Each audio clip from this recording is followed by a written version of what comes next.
This is our second episode and our very second special guest. Thank you for joining in today. And remember, this is ToTsFrishion. You Have a Story podcast is an extension of ToTsFrishion where we come in and share stories, majorly cancer stories of how cancer affected you directly or indirectly. So if you've ever experienced cancer, you've had someone who had died of cancer or is now in remission, this is the place to go. This is the place to be. Come share your story with us, and who knows, you can be an encouragement to someone out there who's just listening and who wants to hear just one word that you have to say that will serve as an encouragement to whatever they're passing through this time. So, if you would like to join us, just send us an email at contact@ToTsFrishion.com, and we're looking forward to hearing from you. So, without further ado, I would like to introduce my guests. Hi. This is my sister. She doesn't like that. But today we're kind of coming together and we're coming to share our story, majorly her story. It's been a long way coming, and I know at some point we've experienced this grief together of our biological mom passing cancer, and we've never really actually talked about it. I don't think we've actually sat down and talked about it. Maybe we talked about bits by bits of what happened, but we've never shared our grief process. So this is like a sister duo today. So if you see us shedding some tears, because I'm really emotional and she can be sometimes, bear with us. But bringing your tissues too, bringing your tissues, because you'll be drawing some tears. But hang in there. This is like a little teapot party. We have our little teas. So welcome. So, without further ado, I would like my sister to introduce herself. Tell us a little bit about yourself. Hello, my name is Anjola. My friends call me Ange. Yeah, I just turned 20, living the life, artiste or not. But yeah, that's me. Okay. Well, I'm older. I'm the older one, so she's my younger sister, and I would say we're 7 years apart. So the age gap was something that was really in between us while growing up. But as we grew older, we've kind of I'll say we've grew to like loving each other more, and we're pretty close now. So thank you for telling us about yourself. Why are you laughing? I didn't even say anything. Come on now, let's get into it. Sorry, this is like our relationship too, cause alright. Anyway, so tell us, how have you experienced cancer? In what way did you experience cancer yourself? Okay. So my mom died, or our mom, but my mom died when I was 5. For a long time, I thought it was when I was 6 years old, but I was actually 5. And yeah, it was a whole, I didn't know what was happening. I was young, but I have a pretty good, I guess, what is it called? Photogenic memory? No, it's called something else, but I think it is photogenic. I don't know. Photographic memory. And it's I remember how the news was broken to us and everything. I remember exactly what I was doing. I remember how I felt after. I remember the whole funeral process, how I didn't cry, and how I was just there standing like a statue, just 5-year-old me. It's just huh? What? What's happening? I didn't really understand until later in my life when I got to 8th grade. And I think that's when I actually cried about it. Because then it hit. Because I think it was just I knew what happened was a whole lot of suppression and acting like, I don't want to say I act like it didn't happen, but I mean, there's nothing you can do but like go on with life. So at a very young age, I learned how to just keep moving. Like life waits for no one. But funny thing about that is when you suppress emotions and not deal with things, they have a funny way of catching up to you. You know, they come and they bite your ass. Can I curse? Yeah. You know I don't like cursing. I'm cursing. We're completely opposites. Yeah. Welcome. Yeah, you said a lot of things, but there are two things I really want to ask you. So, what exactly do you remember? Because you said you were 5, and for so long a time, I thought that like since you were so young, you really don't know what happened, and since you didn't cry, she really didn't show emotions during those funeral preparations. And I felt like since she didn't show emotions, she didn't understand what was going on, and she barely remembered. So for her saying this right now is so like surprising, and I want you to share like what do you remember happened? I remember when I remember actually us taking mom to the airport, and they said she was leaving for 3 days. And she was coming back, but nobody told me like where she was going. But I vividly remember like dropping her off at the airport, like thinking she was gonna come back because they were like, "Oh yeah, she's like she's leaving for 3 days and she's coming back." And then I come back home from school, and it's like all I see is like all these people in our house, and I'm like, "What? Like, what are you doing here?" And then it's like everyone is like walking in. You kind of felt the energy, and then I kind of was like looking at my dad, and then he was pretty much just like, I think he broke the news to us both at the same time. I don't think from what I remember, I remember that vividly also. Like it's like a playlet. It's like a play that keeps replaying in your head, or like a memory that keeps replaying in your head. And I remember you saying suppression, and there are times when I try suppressing that too. And for the longest time, I never wanted to talk about it. I never wanted to like accept the fact that my biological mom, my mom, passed as a result of cancer. I didn't want it to be that way.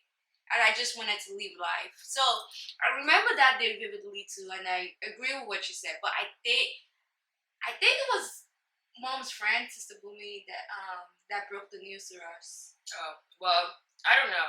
I don't remember how exactly like I was told, but I just remember walking in that room and like seeing all those people like grieving, I guess. And I was just there like, what? And I realized like that's just like my coping mechanism. Like that's something that I think I've just adapted throughout like now adulthood. Is that like when things happen, like traumatic things that I guess will end up affecting me, it doesn't hit me exactly like right in that moment. Like it takes a while, and then it could be like the tiniest thing, and then everything would just like come in. So like walking in the room and then seeing everyone just like I guess being sad for us was kind of weird. It was just like I don't know. I know I wanted everyone to leave. Like that was a feel. I was just like, why are like all these people here? Like, can you leave? And then it was like once they left, I think at that time, I wouldn't even lie. Like after that time, like parts of my childhood kind of becomes blurry. But it's like I've been remembering more now. And it's like when I asked you, like, what was I like as a child? Like, you thinking, like, I'm just asking, like, random questions. It's just because, like, I really dissociated. Like, I was just on autopilot. And then, like, I remember things, duh, but it was just, I don't know. It was difficile. Yeah, I remember that day too. Yeah, sorry. But moving on, and when you talk about like suppression, how did you suppress everything that happened and made you keep going? Um, I think one, just because I was really young, it was like, it was easier. It was like other things were happening, and I don't know. It was just easier for me to act like it didn't happen. And I carried a lot of guilt. A lot of guilt. Like, and I think that's another reason that led to my suppression, because I didn't want to feel that guilt. And I always say, like, like my 8th grade counselor, guidance counselor, I can say, like, she low-key, I think she saved my life, like, low-key, because I was carrying so many guilt, and, like, because I thought, like, I low-key killed her. Like, because I remember one day we were having a family prayer, and this was, like, the last family prayer, like, I remember us having. And I knew, like, she was sick, but I didn't know, like, the extent and stuff. So, like, I was praying, I was like, God, please, like, make my mom feel better, blah, blah, blah, blah. But I accidentally said, God, please don't make her feel better. But just, like, as soon as I said that, I took it back so quick. I was like, no, like, I didn't mean that. And then it was, like, not too long after, like, she died. And I was like, huh? Did I do it? And, like, in my young brain, I was just like, oh my God, like, you killed your mom because you prayed wrong. Like, you prayed wrong. And even though it sounds dumb now, because, like, now I know, like, I didn't do it. And, like, that, it wasn't my fault. But I carried that guilt for a long time until, like, someone was able to tell me that it didn't work like that. And I think the reason why suppression was so easy is just, like, it's an African thing. Like, we don't talk about things. Yeah. We're really passive. We just let things happen. We don't deal with them. And it was like once our mom died, it was kind of like life just keeps going on. Like, we kind of act like it didn't happen. Yeah. So I learned that. Yeah. It's funny that you said that, because this morning I was just thinking of some things that has happened, and because I knew it was good, we're gonna have this conversation today. I was just like, I really like, we really don't talk about stuff, and it's a cultural thing that I'm hoping and I'm praying that I don't pass on to my kids. When we're upset about something, I mean, maybe it's just, I guess, our family. Sorry, Daddy, Mom. That we don't know. No, sorry. You know what's up. We don't talk about stuff enough. Like, when something happens amongst us, we just try to, like, oh, just forget about it. Time will suppress it. Like, as time goes on, you forget about it. But sometimes we need to tackle whatever is going on at that moment. Like I said before, we've never sat down and had this conversation. So we didn't really know our true feelings. All we knew that, like, was we grieved. And I grieved for a long time because I never wanted to talk about it. I never wanted to see a picture for a long time because the memory keeps coming back. And I felt like if at a younger age we've sat down and we've talked about these things, we've opened up to each other. What are you feeling at this point? Maybe that grief would have been easier. Maybe we didn't have to soak things in or suppress things so much that it affects us in our adulthood. And to be honest, that's one of the reasons I started this, like, conversation, this podcast related to my business, because I was like, I don't just want to be a product business. I want to be an impactful business, and I want something that someone will see and be like, oh, I was blessed through this company, not just because of the product, but because of the things they're doing. So I wanted something that I would have a safe place for people to come talk about their grief, especially when you're coming from a background or cultural background whereby you don't talk about things. You really don't.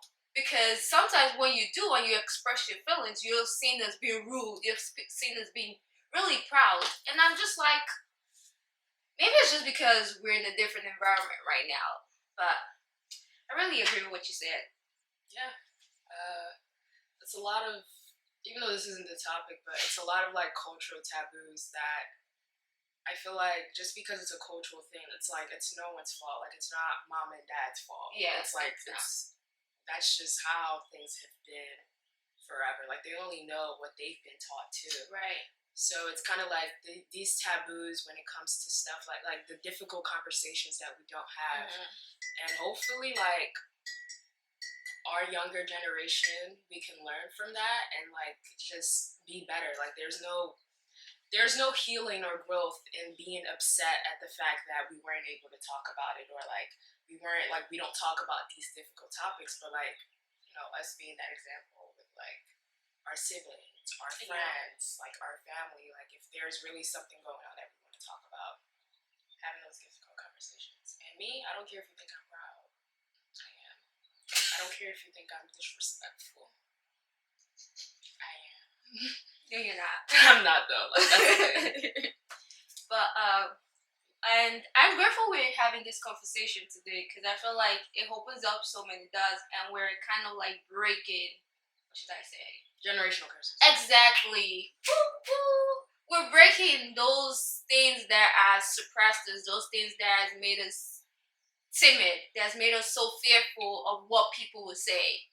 And now we're just, living our lives according to what God has planned for us. So this is where it's at. Yeah. So how did you I know you said you suppressed a lot of grief. How did what led to your liberation? Like what led to your freedom? Being sad as heck. Like, I was really sad for like a long period of time. How long? I don't know, from like 8th grade to like 9th grade, so like 3 years. I would say like 7th grade. But then what led to like, I guess it's acceptance. Like after being sad, after being angry, after trying to like that, like there really are like stages of grief. Yep. And after like experiencing all of the other emotions, acceptance comes in. And I don't know, I started journaling in 8th grade because one of my teachers, I think she saw how like she knew something was going on and was like affecting me. But one thing about me is like I would never let it show in my schoolwork, because I knew that's one thing my parents will like start yapping about. So it's like I would be going through it, but I would still have like good grades, because that was like one thing that I could control. And everything else like was really kind of out of my control. And I think she was able to see that. And I'm thankful for like helpers like that. I feel like God puts those people in your life at that time for a certain reason. And then she bought me my first notebook, and ever since then, like I just started writing about like all my feelings, just everything that I was going through. And I think that's one thing that really helped me, was like writing and just accepting. And through writing, I was able to see, because like once you write something, like you're able to look back and see like where you were during that time. And it's like now that I look back, I'm just like, dang, like wow, you were really sad, but at least we're here now. Like you're able to see your growth. And I would say writing, God definitely, he helped me understand. Like I don't know, he gave me like this spirit of like peace and like forgiveness. Like I wasn't angry anymore. I don't want to say I wasn't sad, because like it's like I don't want to say I'm always like you're always gonna be sad, but it's a part of you. Like you're always going to feel the grief. Like I don't think grief necessarily goes away. Time just makes it easier to deal with. So I would say time, God, journaling. Yeah, that's what really an acceptance. Like I was able to just accept that her life wasn't wasteful because I'm here. Like she didn't die for any reason. Like I'm here, my sister's here. We're in Nigeria now. Like we're in America. Like I kind of saw it as a holy sacrifice. And sometimes when God makes like God like that, and this it also helped me like put into understanding that not everything is meant to be understood. Because if I sat there trying to understand why it happened and why it had to happen to me, I would still be looking, because there's no answer to that. Like there is no understanding. Like some things aren't meant to be understood. They're just meant to be accepted and like have a perspective change. I realized that it was for my better. Not saying that like, but I realized her death could either make me worse as a human being or better, but I never saw it as it making me worse. I was like, Now it's like, I'm your legacy, and like, you left me here, so I'm going to continue to live, so like, you can live through me, and like, whatever I do. Yeah, I look, you forgot your question, but it's okay. I think you kind of explained it, and I like I like so many points, but I don't even know which one. But I'm gonna point out, like, when you said only sacrifice, because for a long time too, I was bitter. I was angry at God. At a point, I doubted if God was real. Because I was like, if it's real, then why can't He heal? Why can't He just heal?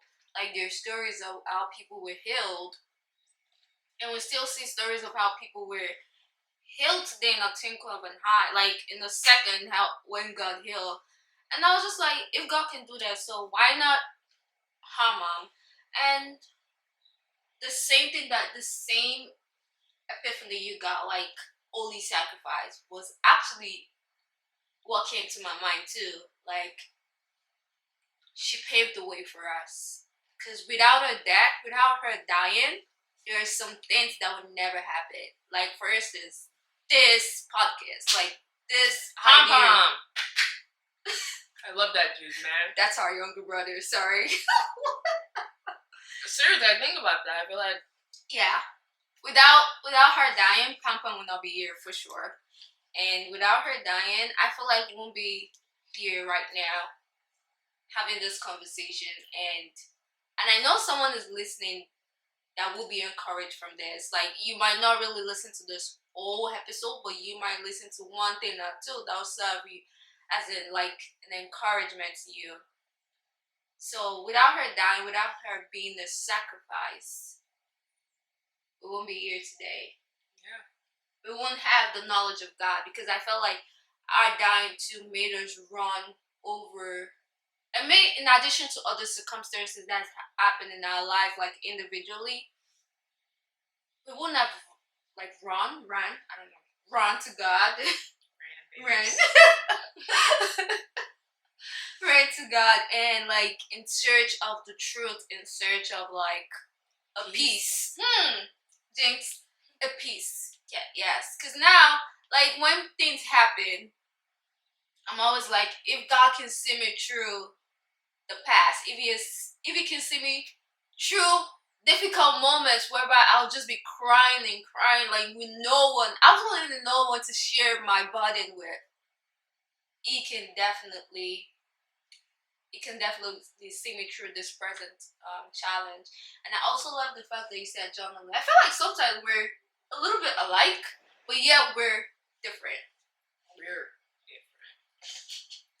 But I journal too, and I felt like it was during the process of like grieving that I journaled a lot too. I wrote like, I mean, she writes differently, and I write differently too.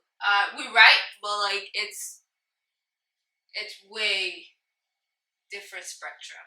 Yeah. But I felt like journaling helped too, because then I was able to pour out my feelings, pour out what I was actually going through at that point. And then I just throw the journal, like just abandon it somewhere, and then few like months later or like a year later, I pick it up again, start reading through it, and I see that there's a difference. There's like a growth that's occurred in between like those short moments. It helps you like see the journey and know that there's been some progress that's been made. You're not stagnant.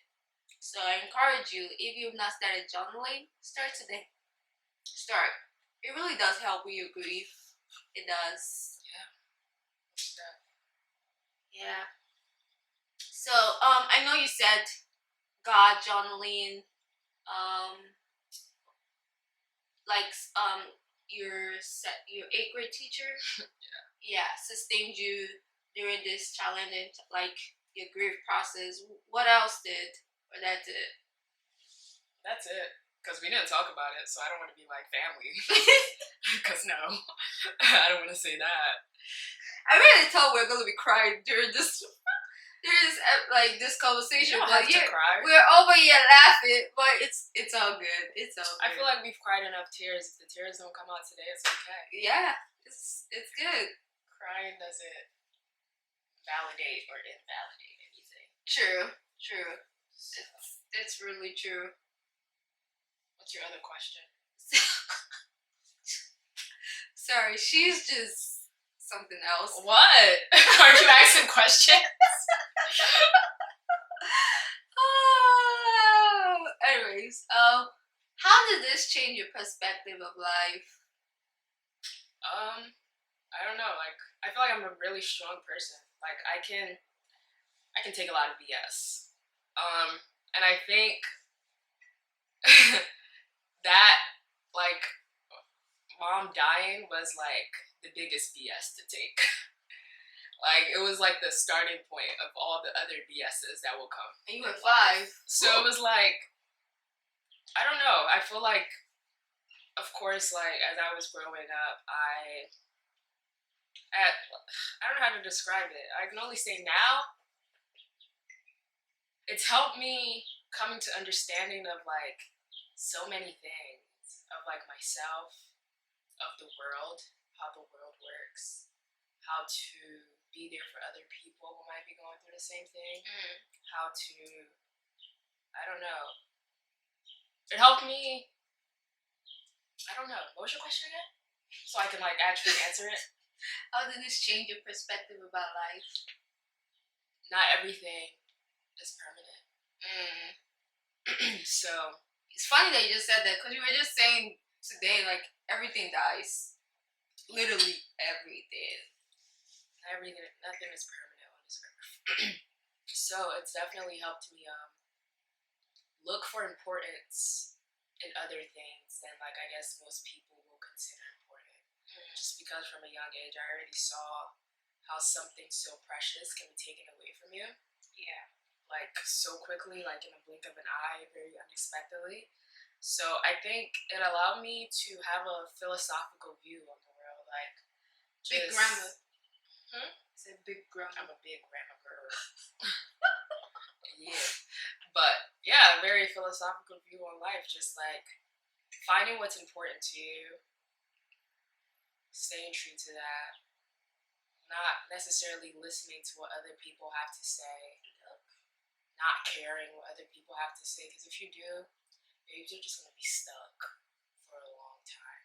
You're going to be trying to find answers outside of you when the answer is inside. And God. Yeah. And just like,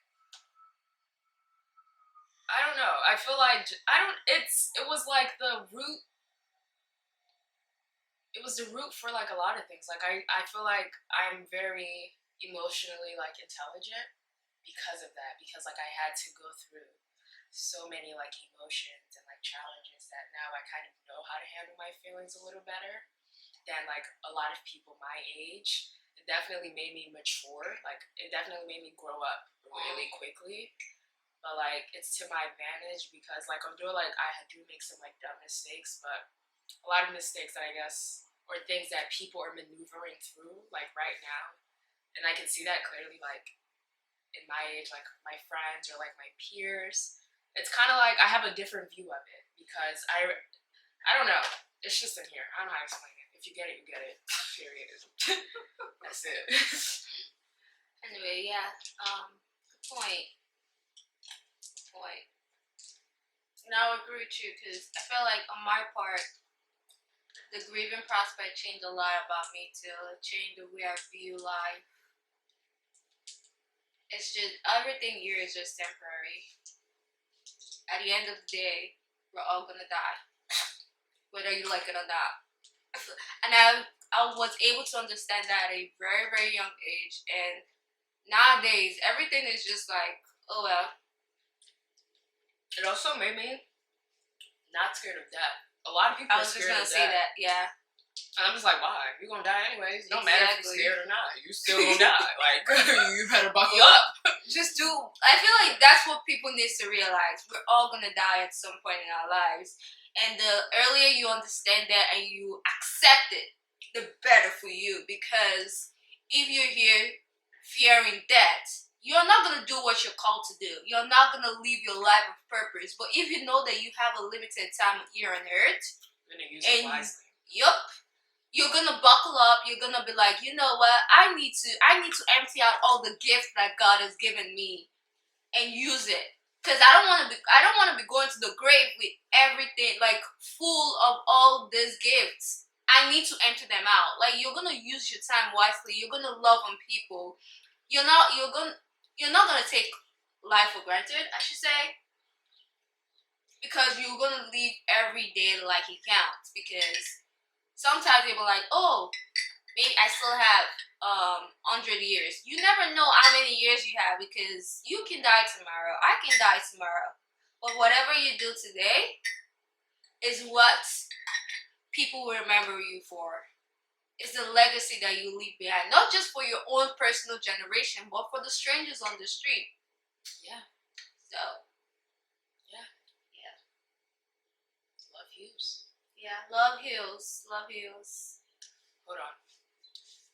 Commercial break. Welcome back.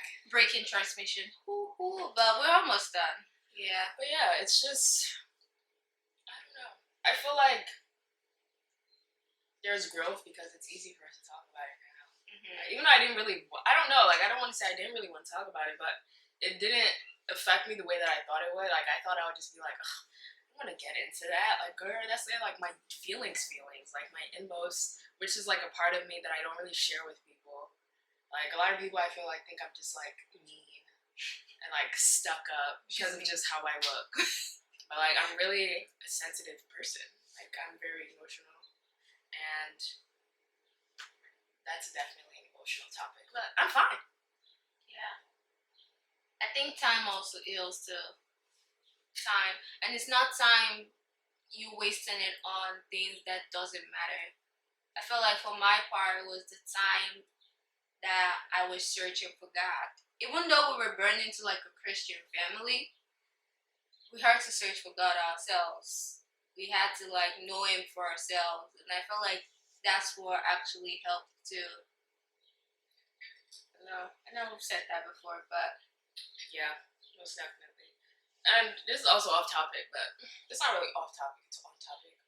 But yeah, I feel like definitely finding God for myself helped. I feel like I'm still finding God because, you know, some days are better than the others, but there's like a lot of narratives of like what God is. And especially, I guess, living a Christian, like there's a lot of taboo about being a Christian and like going to church. Like no one, if you're a Christian, people look at you like, what? Ew, you're a Christian? Ew, why? What? Like you believe in God? Oh my God, what? But then when you look at it, people who are like, I don't believe in God, no offense, actually, people who are like, I don't believe in God, they're like still always looking for something. I'm like, babes, your answer is the one thing that you're running away from. Period. Like, and then you can just tell. I'm just like, I'm also not a person that would try to enforce God on anyone because I feel like that would just push people away more. But like, let people find God on their own. Like, don't try to force your relationship with God on other people because I feel like that's the problem in like the Christian community now. There's been a lot of like people trying to force your way of like your relationship with God, and it ended up not even being a good relationship with God. It ended up being like negative, and like people see that and you're like, if you're godly, like why are you doing this? Why are you doing that? And then it's like people think there's only one way to God, but it's like you have to be open to let God come find you, and you have to be open for Him to accept Him too. Because I feel like that's one thing. Like I didn't always necessarily agree with the way things were like brought up as a kid, especially in an African home. Like you see a lot of phony stuff. I'm like, what? And you believe in God and you're acting like that? Ugh, that's crazy. I don't know if she's gonna post this part, but like, definitely finding God for myself. Why did you say that? I don't know. Definitely finding God for myself and having like my relationship with Him helped me like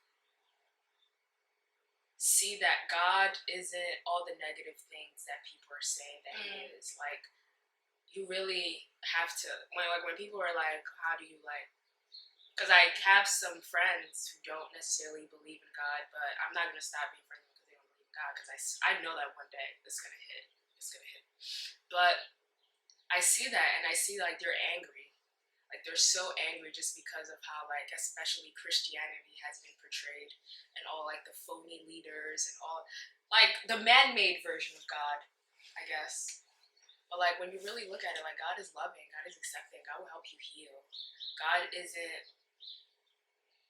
all the negative things man has like associated with God. Yeah. And that's what helps me. That was definitely off topic.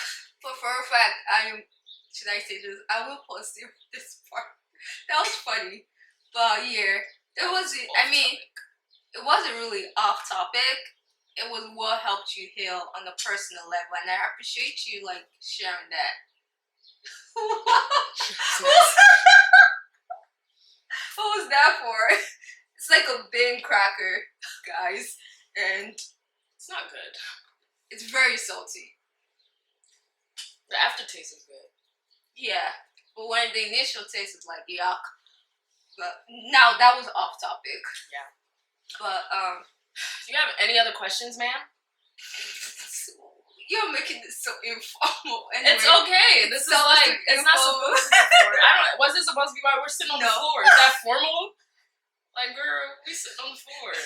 And I feel like when you make it informal, people feel more comfortable. It's like, by the way, this was supposed to be this way. I wanted to showcase our relationship on the close level.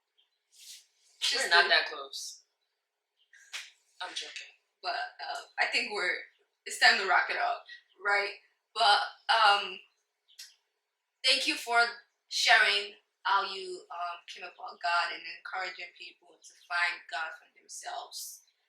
I feel like that's one thing that we should be able to do in our lives. Yeah. Help people to find God. Like you said, not forcing your way through, because to be honest, God didn't force us to us. We came searching for him. And when he sees that you're searching for him, he'll come looking for you. He says, knock. You knock, and the door shall be open unto you. We were knocking. Excuse me. Knocking, knock, knock, knock. And God opened the door to us. So I encourage you, if you're grieving at any point in time, like even if your loved one is still alive battling cancer right now, you're grieving, because we started grieving even before she left, even before she died. Like I remember I was taking up roles that at a young age I was like, sometimes I felt burdened. I was like, why are you making me go through this? But now I can realize that it was for my own good. So if you're going through any grief right now, like your mom is battling cancer, your dad, your loved one, your best friend is living with cancer right now, or any form of grief, and they're still alive, you lose the relationship you had with them before. Because when someone has cancer, they're going through things, they can't really do what they're able to do prior. So you're grieving that process right now. I want you to go knocking at the door. Keep knocking. And even if you feel like he's not answering right now, being consistent. They said consistency helps you get to your destination, right? So keep knocking at the door, being consistent and seeking for him. And you'll find him. You will find him. Any last minute encouragement to someone out there who's lost a loved one as a result of cancer or as a result of like anything? Just hold on. Time will make it. 1 second. You choking? Time will make it better.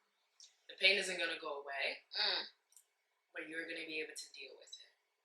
Like no false it's gonna be okay. Yeah, it's gonna be okay, but it's gonna be rough, babes. But hold on, surround yourself with people that care about you, that you care about, and find an outlet and use it as motivation. Like, and just be nice to yourself. Yeah. It's okay. It's gonna be okay. I don't know you, but I love you. Are we ending this now? I think we're about. Thank you for being my guest. Thank you for agreeing to do this. But guess what, guys? Initially, when I asked her, she was like, no. It was like, no, I'm not doing that. But later, she came around. She was like, you know what? I'll do it. And I'm so grateful for her being here. And we were able to talk about this together without being too emotional about it. We're like all smiles because we know. You were about to cry. I just didn't want to point it out because then she would have cried. Don't lie. Yeah, I was really about to cry, but I was like, hold yourself together, girl. But see, I lost my train of thought.